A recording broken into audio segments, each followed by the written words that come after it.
रचते हैं।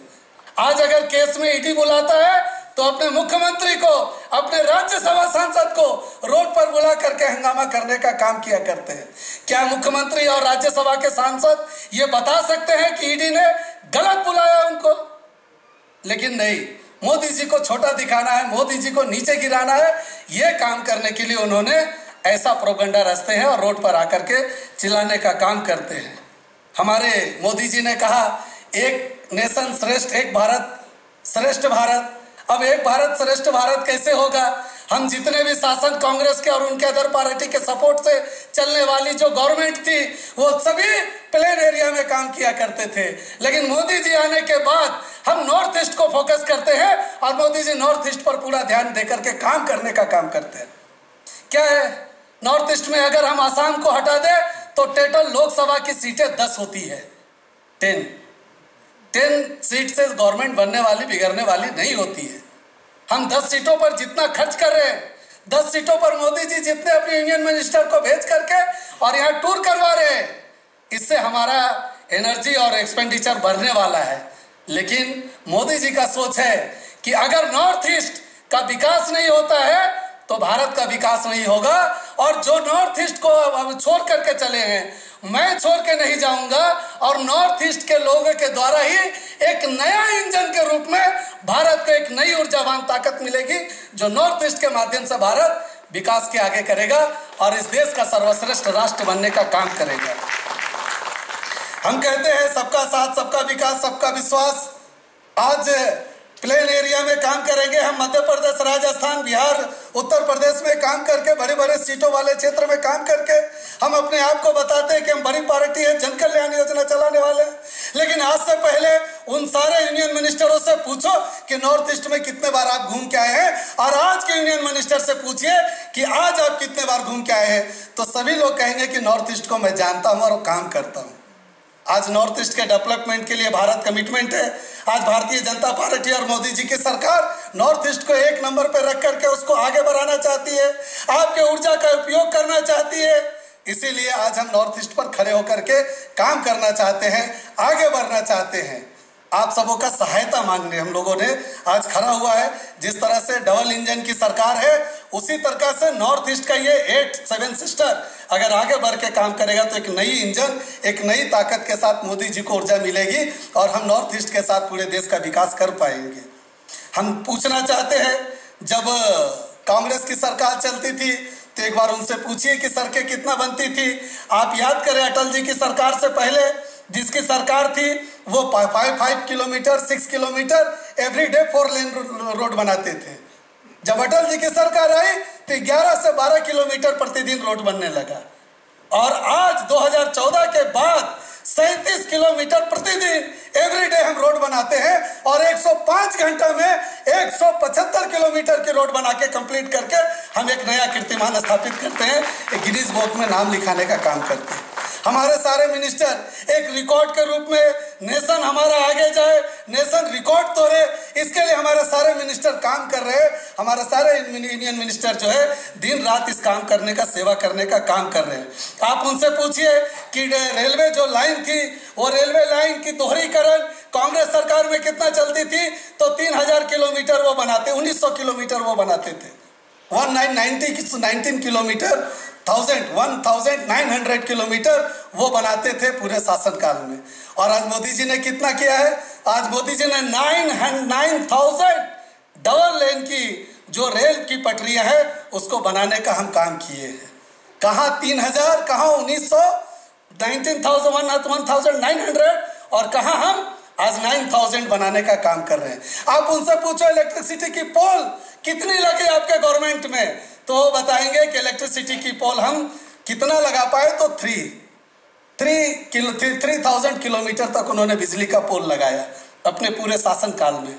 और आज मोदी जी ने इस काम को 24,000 किलोमीटर तक रेलवे लाइन को बिजली चल मिले, इसके लिए हम आज काम कर रहे हैं। कहाँ 3000 और कहाँ 24,000, इसकी चिंता हमको करनी चाहिए। उसी का एक मार्ग है जो आज हम नागालैंड में भी आगे बढ़ते हुए रेलवे पटरियों को, रेल को देख रहे हैं।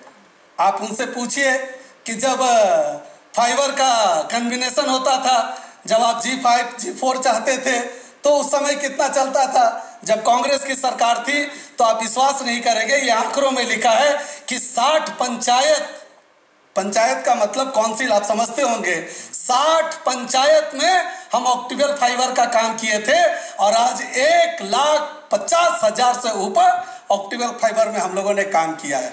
हम नॉर्थ ईस्ट को आगे बढ़ाना चाहते हैं, हम ऑप्टिकल फाइबर से आगे ले जाना चाहते हैं। जहां 18,405 54 गांवें छुटी हुई थी, विलेज बिजली नहीं मिलती थी, वहां बिजली पहुंचाने का काम मोदी सरकार ने किया है। आपको ये बातें जाकर के पब्लिक को बताना होगा।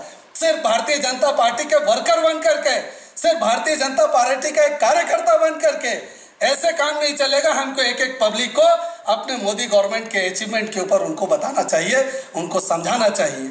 हम जब जानते हैं कि जहां कहते थे लोग कि रेलवे का रूट अच्छा है, रोड अच्छा है, वही जो जलयान है, जल मार्ग है, उसमें जहां 5 रोड का जल के द्वारा काम होता था, आज 12 जलयान हमारा जो स्टीमर है उसके माध्यम से एक्सपोर्ट इंपोर्ट हो रहा है।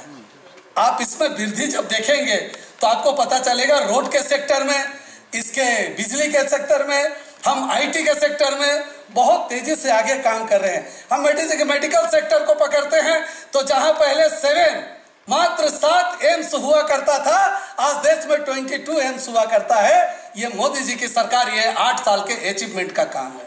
जहां पर ही पहले 386 मेडिकल कॉलेज हुआ करती थी, वहीं आज देश में 594 मेडिकल कॉलेज हुआ करता है। जहां पर ही पहले लोग बीमारी का इलाज कराने के लिए चिंता होती थी कि हम कैसे इलाज कराएंगे, और इस इलाज के लिए उनके पास पैसा नहीं होता था, बड़े हॉस्पिटलों में जा नहीं पाते थे, ऐसे 160 बीमारियों को बड़े अस्पतालों में आप इलाज करा सकते हैं और 5 लाख आयुष्मान कार्ड के तहत आपको वो सुविधा दी जाती है। मेडिकल के क्षेत्र में दवाइयां महंगी मिलती थी, उस मेडिसिन को सस्ता कैसे किया जाए, तो जन औषधि केंद्र ला करके हम लोगों ने काम किया। मोदी सरकार ने दवाइयों को सस्ते कैसे मिले, कम रेट पर कैसे मिले, इसकी चिंता आयुष्मान जन औषधि के माध्यम से आप सबों के बीच में ये काम चल रहा। हम सिर्फ कह नहीं रहे, मोदी जी कहते नहीं, काम भी करते हैं। इतना ही नहीं है, जब आप देश की बात करेंगे, सीमा सुरक्षा की बात करेंगे, तो आप किसकी बात करना चाहते हैं? जो सर्जिकल स्ट्राइक 29 सितंबर 2016 में 2016 में जब सर्जिकल स्ट्राइक और एयर स्ट्राइक करके हम पाकिस्तान को उस बात को बताना चाहते हैं कि भारत एक स्ट्रांग देश, एक स्ट्रांग कंट्री है। हम आगे बढ़ रहे हैं, हम गलवान की बात करना चाहते हैं। हम गलवान में चीनी सैनिकों को पीछे ढकेलने का काम किया है और हम अपनी सीमाओं को सुरक्षित करने में हमारे सेना और हमारी सरकार आगे बढ़ के काम कर रही है।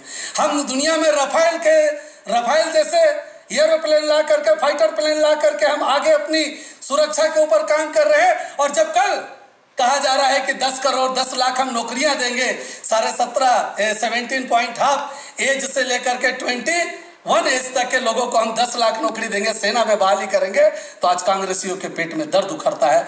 वो कहते हैं कि ये मोदी सरकार सिर्फ बातें करती है। आप उनसे पूछो कि आपके किए गए कौन से ऐसे काम है जिसपे कांग्रेस के लीडर, अदर पार्टी के लीडर अपनी बातें रख सकते हैं, उनको आप अपने सामने खड़ा करने का बात करना है।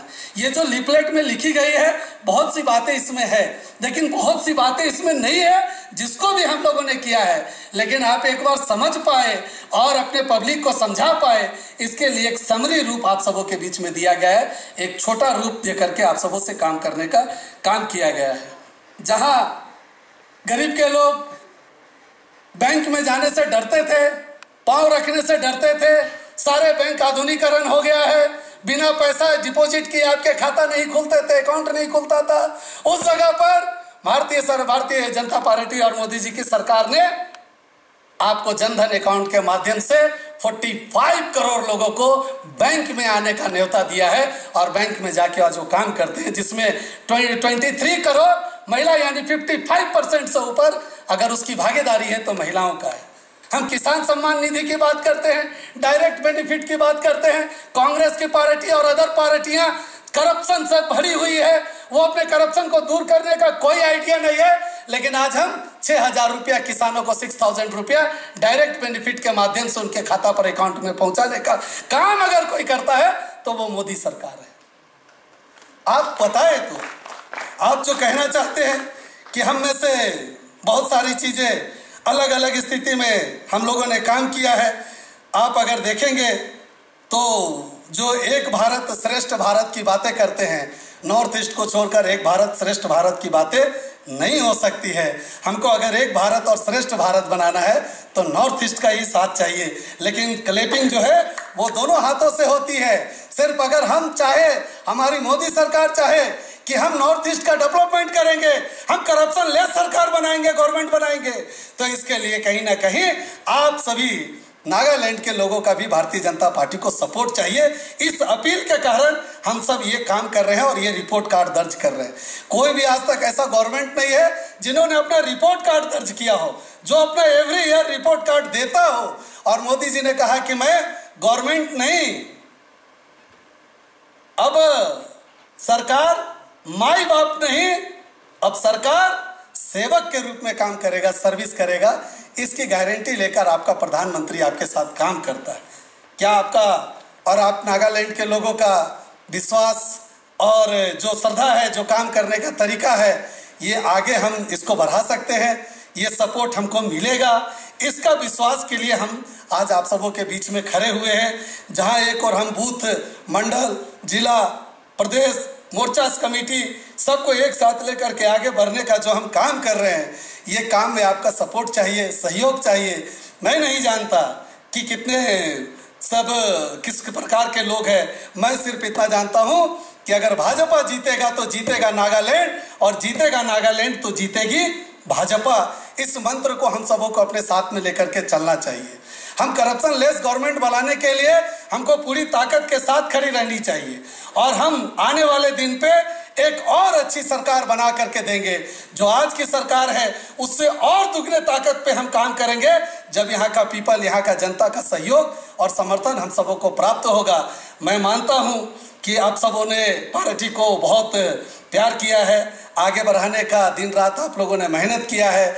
आज जो traditional culture, dance, songs and वो जो हमको अलग अलग प्रकार का जो आर्टिस्टिक दिखाया गया है, इसके लिए हम उन सभी कलाकारों का भी, आर्टिस्टों का भी हृदय से आभार प्रकट करते हैं। जो कार्यकर्ता यहाँ पर आए हैं अपना बहुमूल्य समय दे करके, हम उनका भी आभार करते हैं। हम आभार करते हैं अपने राष्ट्रीय अध्यक्ष जीएसटी मोर्चा के समीर उरांव जी का, हम अपने अध्यक्ष जी का आभार प्रकट करते हैं श्री तेंजिन निम्ना अलोंग जी का, हम आभार प्रकट करते हैं अपने स्थानीय स्टेट के स्टेट मोर्चा श्रीमती अवांग कोनियक जी का हम आभार करते